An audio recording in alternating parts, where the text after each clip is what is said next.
relevant. I was like 17 years old. Yeah, and there you go.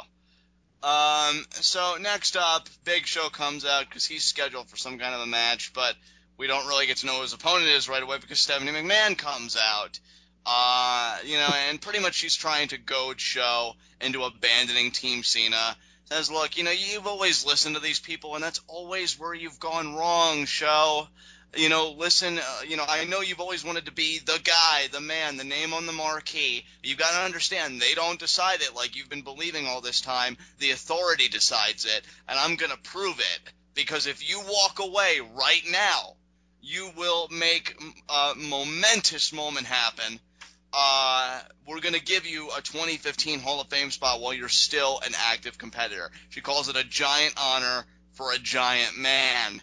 And, they go back. You know what's really bad, though, John? What's that? Even though I highly doubt it'll actually happen, that giant honor for a giant man line is going to use every 5 seconds when he actually does get involved in the Hall of Fame discussions. Oh, it's going to be the closing line in his video package. I know, right? Now we have a giant honor for a giant. She said it as like this corny, hokey joke, and it's going to end up being taken seriously then. Yeah, absolutely. Oh, man. So we go from Giants to Irishmen as Sheamus comes out and pretty much says, I agree with the Big Show. I'm proud to be a part of Team Cena, and I think he says, he can't wait to see them on their way out at Survivor Series. And then Stephanie kind of pulls a mom boss here because she's like, well, Sheamus, funny story. We noticed recently that you were having some passport issues. Be a shame if you didn't get those worked out in time for Sunday. Just like, what is going on? So ridiculous. Like, I don't know. It just reminds me of this whole thing that goes on with Minecraft creepers, where you build your house and there's this whole thing where people say, like, a creeper walks up and he's just like, that's a very nice house you've got there. Be a shame if something happened to it. That's exactly the vibe. She's like, wow, it's a nice visa you got there. It would be ashamed if it got revoked. Yeah. And then it's just like, oh, man. But then, because I actually thought that WWE was going to be like, well, Sheamus, we have security here because we don't believe in illegals ever since Zeb Coulter became a part of the creative team. But they're able to save it because she says that they're going to have a match, Big Show and Sheamus, against each other. And to show that there's no hard feelings, anywhere, the winner of the match gets to be the number one contender for the WWE World Heavyweight Championship, at which point Brock Lesnar just offers an apathetic shrug. And yeah, we get Big Show versus Sheamus. Not really much to say about this match, Ashton. I mean, it was good back and forth for what it was. I mean, these guys have feuded before, and I actually enjoyed their feud when Big Show was the heel and Sheamus was the babyface World Heavyweight Champion. I think one of the best parts of Sheamus' reign, if everybody wants me to be honest. And they didn't have a bad match here. But, I mean, it never concluded because Rusev and Henry would come out and pretty much unload on the two remaining members of Team Cena here. Yeah, as it turns out, Mark Henry did a World's Strongest Slam on Sheamus through the announce table, which, as we would find out later in the night, sent Sheamus to the hospital. Yeah, Sheamus totally laid out, totally destroyed, and Rusev, of course, getting the accolade on Big Show until he passes out. So the Authority's destruction continues. Clearly, they're trying to get all their ducks in a row, all the cards in hand before Survivor Series. They don't want to take any unnecessary risks by leaving a member of Team Cena standing. So, I mean, hell, this is a team that actually cares. Take notes, John. Jesus. Exactly. All right, so up next we had Nikki Bella versus AJ Lee. Well, AJ Lee in quotations because as we'd find out, Brie Bella would come out dressed as AJ. Yeah, Brie, I gotta say, Brie looked pretty good in that AJ gear. I had to do a double take. Like, she really does have a weird resemblance to AJ when you put the appropriate gear on her and everything. I don't think they have a resemblance, but she looked good in it. Not as good as AJ, I would say, but she still looked pretty good. She even got the mannerism pretty on point, though, where she leans, like, against the ropes and just kind of, like, waits for the opponent. Like, when she sits on the middle rope, yeah. I like that they went a little bit further into detail than just the skipping, though. I will say that. Yeah, exactly. Because typically whenever somebody does their AJ, like with Paige, they just do the skipping and that's it. Right. So, they I love though that they call this an exhibition. Yeah, yeah, 'cause I guess Nikki was just going to show what's in store for the real AJ, who also came out after Nikki Bella came out. So again, all the pieces are in place, and Nikki gets an arm drag here, does some stuff there. Brie starts fighting back a little bit, and that leaves Nikki kind of incredulous, like, "What are you doing? I didn't say you could do that." And then the beating gets more aggressive, but then AJ gets on the apron, and she distracts Nikki, and then Brie gets the schoolboy for the win, so she pins Nikki. Nikki's freaking out. I don't know how Brie still has a job after this, and they didn't make a bigger production because she didn't follow orders. But when Nikki's about to continue the assault, AJ then comes in again, takes Nikki out, hits her with a Shining Wizard. Brie's celebrating with yes chance while AJ's skipping around, but then AJ kicks Brie in the gut and hits her with a DDT. And I'm just like, what's going on right now? Yeah. I think it's really just AJ attacked Nikki because Nikki's a horrible person, but then attacked Brie because you don't disrespect AJ. There you go. That's just what I've interpreted it as. Yeah, so not really a bad segment. I know we said on the last episode of Raw Twit Wow how you and I really didn't mind Nikki Bella as a heel, and she seems to be doing a fine job in this role. And I have to admit, considering that this is a feud revolving around the Divas Championship, and we know where that stands on the list of priorities, I thought that was a pretty clever segment, all things considered. Was it an outstanding piece of television? No, of course not. But I like that they showed a little bit of ingenuity here. It was appreciated. Yeah, absolutely.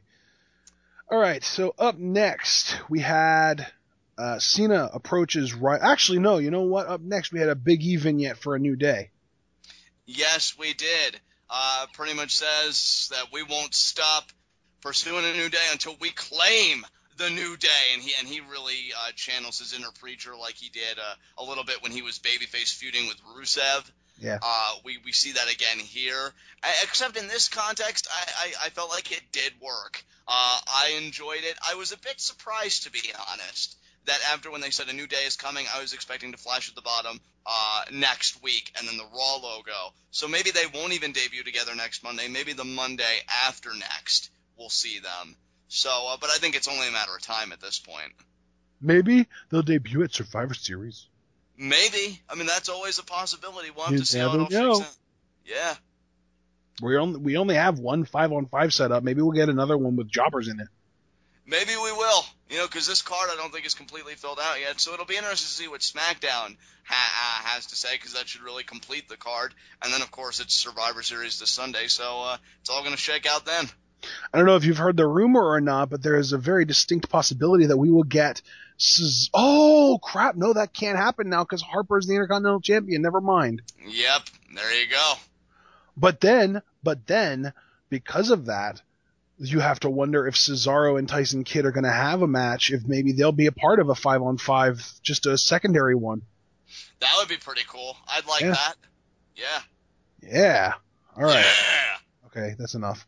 So then we did get Cena approaches Ryback backstage, talks about how WWE needs Ryback, and when Ryback declines, Cena says that Ryback is being selfish and basically just trying to pull a guilt trip on him to try and get him to join Team Cena. Yeah, he says he finds it funny that a guy who says, "Feed me more," you finally get a chance to sit at the table, and you're no longer hungry, and then he leaves, which I'll admit was a pretty good line, but, I mean, Cena, you really have no right to talk down to anybody with how you've been treating your own teammates. So, there you go. After that, we get an 8-man tag, the Usos and Los Matadores versus Gold Star versus Miz and Mizdow. And you know what? This crowd was pretty dead for most of the show. Mizdow was probably the most over superstar of the night for me, because his pop was ridiculous. And it didn't even really last long because he got tagged out right away. Exactly, and that was the second thing I was going to say, Ashton. The Miz's heel work here, toying with the crowd, I think was so on point. for this match. He really teased the heck out of them. He's like, oh, you want Mizdow? You want the stun double? They were like, yeah. And then he would tag Goldust or, tag somebody else. And then, like you said, finally he tags Mizdow in. He soaks in the pop only to be tagged out. And then I don't know if you caught this, but I love this because Mizdow's looking all dejected. And then Goldust reaches over and gives him a comforting pat on the shoulder like, you'll get him next time, champ. And then Mizdow just kind of nods like, yeah, I know. It was great. Yeah, it was some good stuff here. I think my favorite moment in this match was when Miz got thrown to the outside and Damian Sandow just followed him out there. Yeah. I love Mizdow so much. I think, are you referring to the spot where Miz gets hit with an arm drag and then Mizdow comes in, does a backflip, or does some kind of a flip onto his back, and then he rolls out of the ring? Because that was hysterical, too. I don't know if that was the spot. No, there was one point where the Miz actually got thrown out of the ring to the ramp side, and Mizdow got out on the opposite to the camera, the side opposite to the camera, and he went out around the ring to join the Miz. Like, he was crawling on his hands and knees to get over to where Miz was to start selling with him.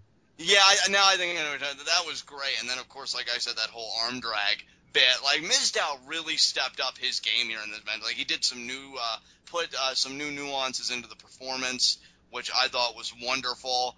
People love this gimmick. Again, I really do believe he was the most over person on this whole show because this crowd was dead for most of it. And I think he got some of the biggest pops of the night. So, good on Sandow, man. Yeah. That's great. That's great for him. And ultimately, not a bad match. I'm not. This is a multi-man tag match. You expect it all to break down. You expect things to get crazy. But I think what surprised me was Stardust ended up getting the winning pin for his team after hitting one of the Usos with Dark Matter, his finisher. So, yeah, Gold Star and Mizdow pick up the win.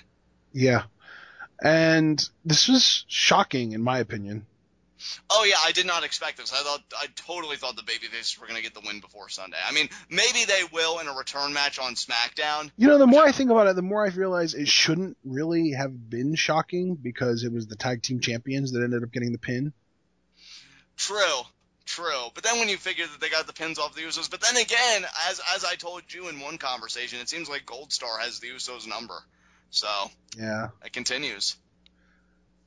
I swear, the tag division's booking is just so simple. Like, it's over the top simple. Like, I understand keep it simple, stupid, but they're keeping it stupid. Yeah, it's not really much to it at all, if we're all being honest. It's just the Usos are better than everyone, and Gold Star just happens to have the Usos number. That's it. That's all that. And it's not even necessarily that Gold Star is better than everyone. It's just that they are better than the Usos, and not even necessarily better. Just they just figured out how to beat the Usos, and that's it. They lose to everyone else too. Like, right. We'll have to see what happens Sunday because it is a Fatal 4-Way Tag Team Championship match featuring all four of these guys, so they will all be on the Survivor Series card. But of course, we'll discuss that more in depth with our preview and predictions video.